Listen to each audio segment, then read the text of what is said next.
नमस्कार, मी स्वाती आपल्या सर्वांचे स्वागत करते माझ्या नवीन व्हिडिओमध्ये. तर आज आपण ब्लाऊजला फिटिंग कशी करायची हे मी तुम्हाला सांगणार आहे. त्यासाठी हे बघा, मी आधी हा ब्लाऊज शिवून घेतलेला आहे. याला फक्त आता मला फिटिंग करायची आहे. ते मी तुम्हाला दाखवते की आधी ब्लाऊज फिटिंगसाठी कोणती मापे आपल्याला लागतात. तर ब्लाऊज फिटिंगसाठी सगळ्यात आधी आपल्याला दंडघेर लागतो. तर हे बघा, अशा प्रकारे आपल्याला दंडघेर मोजून घ्यायचा आहे. दंडघेर आहे 5.25 इंच. नंतर मुंडा लागतो. मुंडा जो आहे हा 7 इंच आहे. बरोबर गोलाकारात आपल्याला मुंडा मोजून घ्यायचा आहे.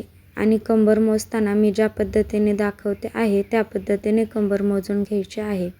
ही मापे आपण शक्यतो ब्लाऊजवर मापे घेताना ऑलरेडी घेतानाच घेऊन ठेवतो, पण तुम्हाला दाखवण्यासाठी मी परत घेत आहे. तर कमरेचे माप घेताना आपल्याला हुकपट्टी काचपट्टी जी आहे ही गाळून टाकायची आहे. तर कंबर आहे आपली 30 इंच. हुकपट्टी काचपट्टी आपल्याला मापात मोजायची नाही. हे बघा, आता मी फिटिंगसाठी सगळ्यात आधी कडेची टीप मारून घेते. कडेची टीप मारताना आपल्याला आधी व्यवस्थित बघायचं दोन्ही बाजू आपल्या एकसारख्या आहेत का नाही. जर तुमची कोणतीही बाजू वर खाली होत असेल तर मुंड्यामध्ये थोडी जी बाजू मोठी असेल तिथे आपल्याला मुंड्यामध्ये टीप मारायची आहे, म्हणजे जेणेकरून आपल्या दोन्हीही बाजू एकसारख्या होतील. आणि जर एकसारख्या असतीलच तर आपल्याला टीप काही मारायची नाही आणि सरळ आपल्याला टीप मारून घ्यायची आहे. कित्येकदा काय होतं, तुमची एक बाजू लहान आणि एक बाजू मोठी होते, त्यावेळेस आपण मुंड्यामध्ये टीप मारून जी बाजू मोठी आहे ती लहान करू शकतो. दुसऱ्याही बाजूला मी अशीच टीप मारून घेत आहे. तर व्हिडिओ तुम्हाला कसा नक्कीच कमेंटमध्ये सांगा. व्हिडिओला लाईक करा, चॅनलला सबस्क्राईब करा. तर अशा पद्धतीने मी दोन्ही बाजूला टिपा मारून घेतलेल्या आहेत. आता आपण टेपच्या साहाय्याने मापे घेऊत. जे आपण घेतली होती दंडघेर मुंड्याचे आणि कंबरचे माप जे घेतले होते ते आपल्याला अशा प्रकारे पीस ठेवून ह्याच्यावर बघा, आता दंडघेर जो आहे तो आपला 5.25 इंच आहे. तर मी दंडघेर बरोबर सरळ 5.25 इंचावर अशा प्रकारे आपल्याला मोजून घेऊन खूण करून घ्यायची आहे. मुंडा देखील आपला जेवढा आहे आपल्याला बरोबर असा गोलाकारात धरून मुंड्याला देखील टीप मारून घ्यायची आहे. तर बघा, छाती आपली 30 इंच होती, तर 30 इंचाचा चौथा भाग होतो 7.5 इंच, म्हणून मी बरोबर पुढच्या बाजूने टेप ठेवून पलीकडे 7.5 इंच असे माप घेतलेले आहे. दुसरी साईड आपल्याला अशीच मोजायची आहे. दंडघेर नंतर मुंडा कधीही टीप आपल्याला ज्यावेळेस आपण माप घेतो त्यावेळेस गोलाकारातच ठेवून घ्यायचा आहे. आणि इकडची जी आपली हुकपट्टी काचपट्टी लावलेली साईड असते त्यावेळेस 7.5 इंच माप टाकताना काचपट्टी जी आहे ते काचपट्टीचे माप सोडून त्याच्या पुढे 7.5 इंच असे माप घ्यायचे आहे. तर तुम्ही बघू शकता की टीप ही आपली एकदम सरळ येणार आहे. बघा, मी तुम्हाला पट्टीने रेष देखील मारून दाखवते.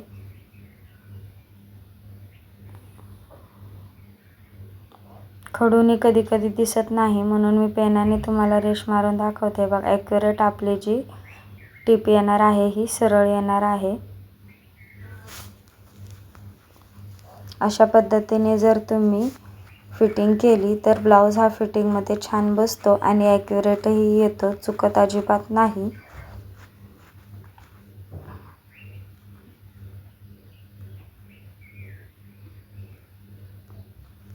तर यामध्ये एक दाबाच्या अंतरावर आपल्याला परत 4 टिपा मारून घ्यायच्या आहेत. फिटिंगची टीप त्याच्या पुढे 3 टिपा अशा ह्या 4 टिपा होऊन जातात.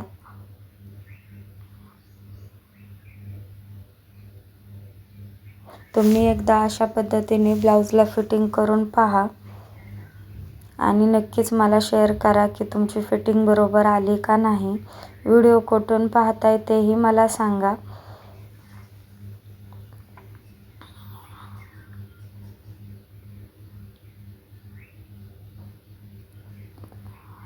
हा व्हाईट साडीवरचा ब्लाऊज आहे. हा श्रावण महिन्यासाठी त्यांना लागत होता. दर सोमवारी श्रावण महिन्यात पांढऱ्या साड्या घालतात ना, त्यामुळे ह्या महिन्यात मी खूपच पांढऱ्या साड्यांवरचे ब्लाऊज शिवले. मी सांगेनही तुम्हाला पुढच्या व्हिडिओमध्ये की मी ॲक्युरेट किती पांढऱ्या साड्यांवरचे ब्लाऊज शिवले. आणखीनही माझ्याकडे जवळपास 5-6 ब्लाऊज आहेत पांढऱ्या साडीवरचे शिवायचे. पहिला सोमवार तर होऊन गेला. बघू आता पण कोणी श्रावण महिनाही पूर्ण उपवास करतं ना, त्यासाठी ही साड्या शिवायला एकदम म्हणजे पूर्ण श्रावण महिन्यातच पांढऱ्या साड्या घालायच्या असं काहीसं आहे आता. त्यामुळे त्यांनी साड्या आणून ठेवलेल्या आहेत. बघू त्यांना मी म्हणलेले आहे की मी गुरुवारी तुम्हाला देईन. बघू लॅम्पच्या इथे लाईटीचाही जरा प्रॉब्लेम होत आहे, तर तसे मी त्यांना सांगितलेले आहे की एखादा दिवस मागे पुढेही होऊ शकतो, कारण की लाईट काल तर आमच्या इथे दिवसभर लाईट नव्हती. डायरेक्ट संध्याकाळी 6:30 6:15 ते 6:30च्या दरम्यान लाईट आली. तुमच्या इथेही लाईट अशीच प्रॉब्लेम करते का? अशा पद्धतीने आता मी ब्लाऊजला पूर्णपणे फिटिंग करून घेतलेले आहे. आणि जे कडनी तुम्हाला दिसत आहे ना, तिथे मी ओव्हरलॉक करून घेणार आहे. हो, ओव्हरलॉकची ही मशीन आहे माझ्याकडे. प्लीज व्हिडिओला लाईक करा, चॅनलला सबस्क्राईब करा. आता मी तुम्हाला दाखवते दुसऱ्या ब्लाऊजला लावून की फिटिंग कशी बसली. बघा, हे जी एडिटिंग आहे किंवा व्हॉइस ओव्हर आहे हा मी सकाळच्या वेळेस करत आहे, त्यामुळे तुम्हाला पक्ष्यांचाही आवाज खूप ऐकायला येणार आहे या व्हिडिओमध्ये. आमच्या इथं खूप वेगळ्या प्रकारचे पक्षी आहेत. माझा नेक्स्ट व्हिडिओ ही लवकर येणार आहे. उद्या सकाळी 9:30 वाजता भेटूया.